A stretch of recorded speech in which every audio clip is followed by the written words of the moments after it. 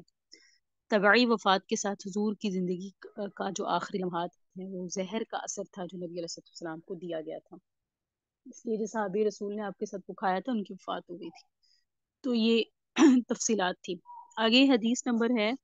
ہم نے 2 دن کا سبق بھی ساتھ دہرایا اور آج بھی پڑھا۔ آگے حدیث نمبر ہے 131، یہاں سے انشاءاللہ ہم آئندہ کی کلاس میں پڑھیں گے، اور انشاءاللہ یہ ہماری اگلی والی کلاس سیکنڈ لاسٹ ہوگی، اس کے بعد لاسٹ ہوگی۔ اللہ تعالیٰ عمل کی توفیق عطا فرمائے۔ صلی اللہ تعالی علی حبیب خیر خلق محمد وعلی آلہ واصحابہ وذریاتہ اجمعین وبرحمتک یا ارحم الراحمین۔ ربنا تقبل منا انک انت السمیع العلیم وتب علینا انک انت التواب الرحیم۔